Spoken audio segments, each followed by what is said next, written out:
इसकी चिंता इस सदन को नहीं होनी चाहिए? क्या धर्म के नाम पे इस देश के अंदर बंटवारे चलते रहेंगे? ये विविधता में एकता वाला देश है।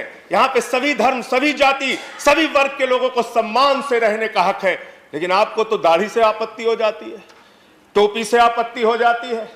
अच्छा हुआ आप 1857 में नहीं थे, वरना दाढ़ी रखाकर जिन उलेमाओं ने अंग्रेजों के खिलाफ लड़ते हुए अपने सर कटवाए, उनके बलिदान को आप शर्मिंदा करते कि अंग्रेज मौर्रिखीन लिखते हैं, दिल्ली से पेशावर तक ग्रैंड ट्रंक रोड के दोनों जानिब कोई खुशकिस्मत ऐसा दरख्त होगा जिस पर एक या दो आलिम को फांसी नहीं दी गई हो, बल्कि सर जेम्स ऑटलन ने लिखा 27,000 उलमा को फांसी दी गई।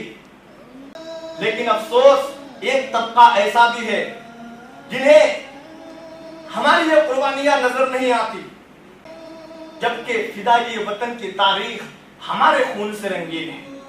जब गुलिस्तान को लहू की जरूरत पड़ी, सबसे पहले ही गर्दन हमारी कटी, फिर भी कहते हैं हमसे ये अहले चमन, ये चमन है हमारा तुम्हारा नहीं। आप जानना चाहते हैं मुसलमानों का इतिहास, तो पढ़िए शहीद अशफाकुल्लाह को।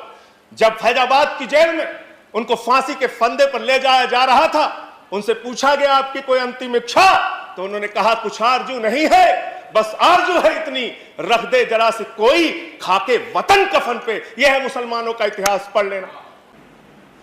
हमारी ताकतनाक हकीकत तो यह है कि जब जंग आजादी के अजीम मुजाहिद अशफाकुल्लाह खान को अंग्रेजों की जानिब से सजाए मौत सुनाई गई, तो वतन अजीज के मोहब्बत से सरशार होकर जंग आजादी के अजीम मुजाहिद अशफाकुल्लाह खान ने अपनी आखिरी ख्वाहिश का इजहार किया था, कुछ आरजू नहीं, आरजू तो ये है, कुछ आरजू नहीं, आरजू तो ये है, रख दे कोई जरा सी खाके वतन कफन में, रख दे कोई जरा सी खाके वतन कफन में। बहादुर शाह जफर के इतिहास को पढ़ लेना।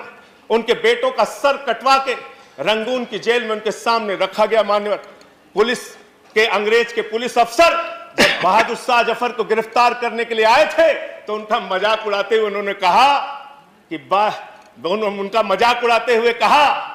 कि दमदमे में दम नहीं, अब खैर मांगो जान की, ऐ जफर ठंडी हुई शमशीर हिंदुस्तान की।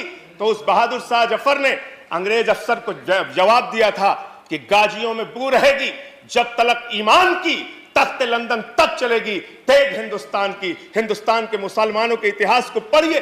तो मेरे मिल्लत के जवानों, मैं तुम्हें बहादुर शाह जफर की दास्तान भी सुनाना चाहता हूं, तुम्हें याद दिलाना चाहता हूं तुम्हारे आबाओ अजदाद ने इस वतन अजीज की खातिर कितनी अजीम कुर्बानियां पेश की।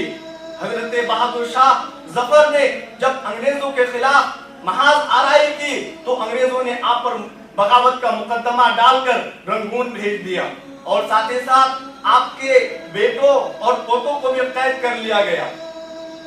फिर अंग्रेजों ने आपको खाने की दावत की और आपके दस्तरखान पर खाने के वास्ते लाल कपड़े से ढकी हुई कुछ थालियां पेश की। जब बहादुर शाह जफर ने दस्तरखान से खाने के वास्ते खान पोश को हटाया, तो आप देखते हैं कि किसी थाली में आपके बेटे का सर रखा हुआ है, किसी थाली में आपके पोते का सर रखा हुआ है। ए मेरे मिल्लत के जवानों, ये है तुम्हारे आबाओ अजदाद की कुर्बानियां। हिंदू और मुस्लिम के एहसासात को मत छेड़िए, अदम गोंडवी की लाइनें हैं। हिंदू और मुस्लिम के एहसासात को मत छेड़िए, अपनी कुर्सी के लिए जज्बात को मत छेड़िए।